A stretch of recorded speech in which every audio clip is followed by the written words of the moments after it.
Hi guys, kain tayo. Gutom ang lola nyo, kaya ayan. Gano'ng karami ang kanin ko guys? Ayan. Ganyan ako kumain guys. Lamang lang ginagawa ko, hindi kain. Pag nagugutom ako, ganito ginagawa ko. Ganito karaming kanin ang ginagawa ko.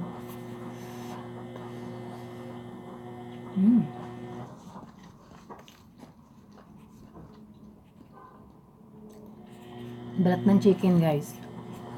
Balat ng chicken. Kasi mas gusto ko yung balat ng chicken kaysa sa laman niya. Kaya pag bumabili ang amo ko ng chicken, tinatanggalan ko ng balat. Akin yung balat, sa kanila yung laman. Kasi ayaw naman nila ng balat. Pwede swerte ko, akin lahat ng balat. Ang init man guys. Ano kasi dito, alas 12 na ng tanghali. Pagkatapos ko lang din maglinis, kaya gutom mga chay.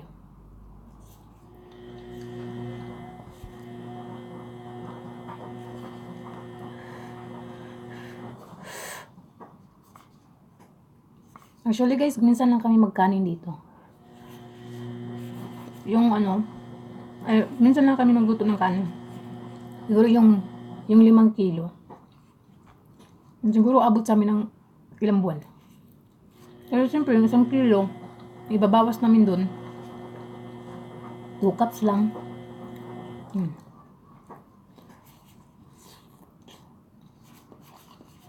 Tapos yung 2 cups na yun, hindi pa yun makaubos guys. Kasi, hindi naman kumakain yung amo ko. Makain sila minsan, pero para patikim-tikim lang. Mas marami silang kinakain sa yung kubos, yung mga tinapay-tinapay. Tapos, madalas gumagawa din ako ng pizza, mga dough, ganun. Yun yung madalas niya kinakain kaysa sa rice.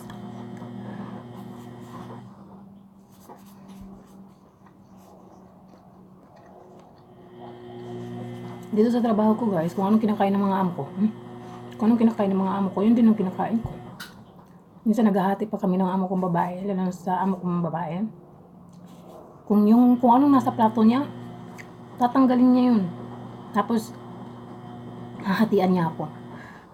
Minsan, pag alam niyang konti na lang, tulad yan, umu-order sila minsan ng pizza sa labas. Kaya yung basta kung ano ng pagkain, mas makita niya na gustong-gusto ng mga bata, nauubos, kunti na lang matitira. Yung parte niya, bibigyan niya sa akin. Sabihin niya, Mabel, sa'yo na ngayon kasi inubos halos ng mga bata yung pagkain.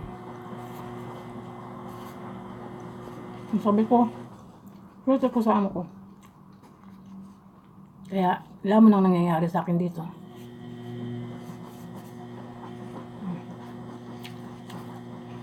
Tsaka yung amo kong babae, nagda-diet. Nagda-diet, pero hindi siya pumapayat.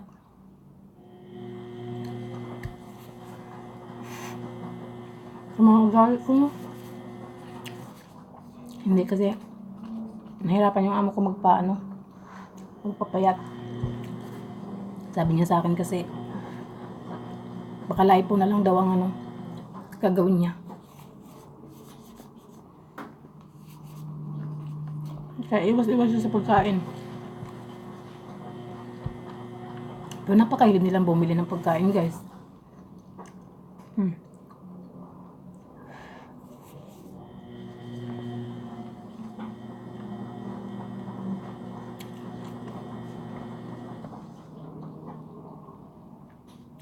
Mainit guys, mainit.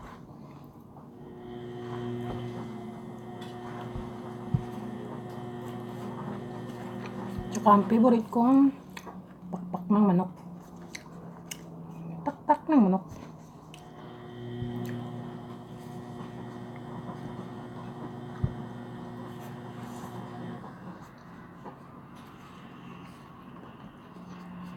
Maingay guys, kasi may nagwa-washing ako.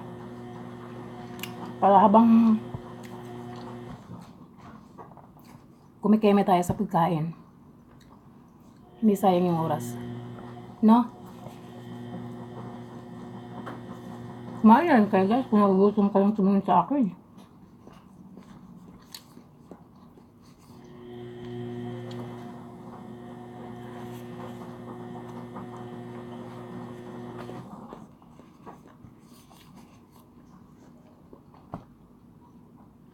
Bulunan ako.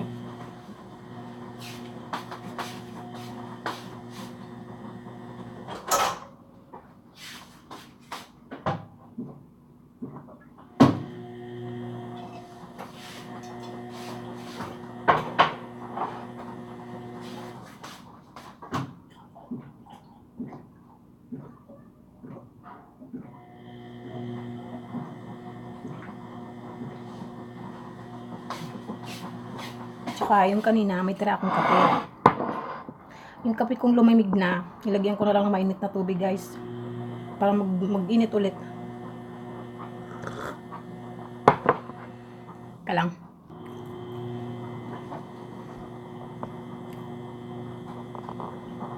Nandiyan pa ba kayo? Busog na ako guys. Pero sayang naman itapon eh. Busog na ako talaga. Pinagpapawisan pati ako kasi nilagyan ko ng hot sauce yung chicken ko.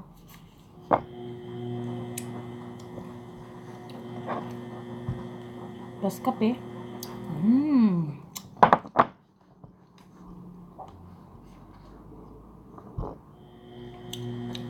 Ano na dito guys, umpisa ng taglamig. Pero mainit pa rin pag-araw.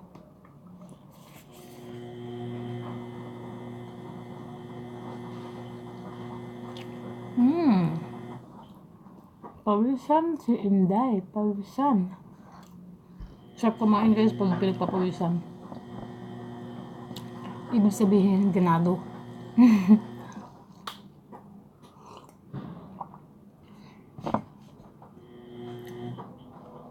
Ano nyo guys, share ko lang ha, habang ako'y kumakain. Hindi ko maiwasan talaga. Naisip ko yung mga anak ko. Hindi ko alam.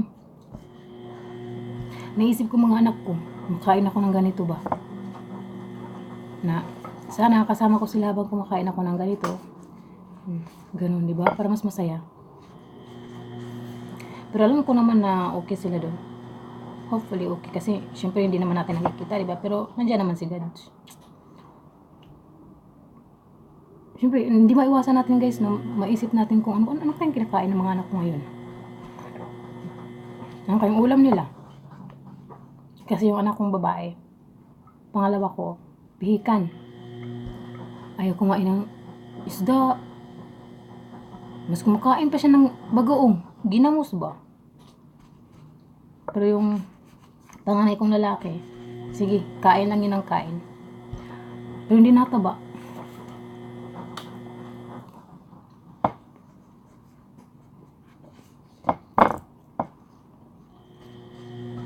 Si bunso naman, yung makulit kong bunso, sa pilitan pa kainin. Puro biskwit na lang kinakain.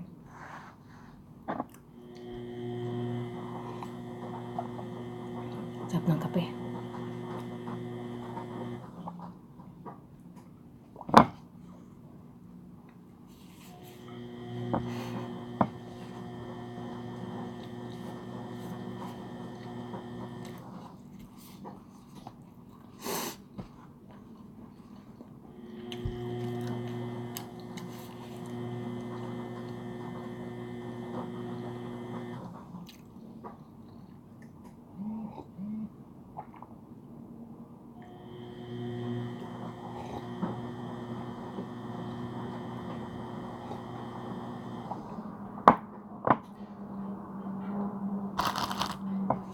Yan.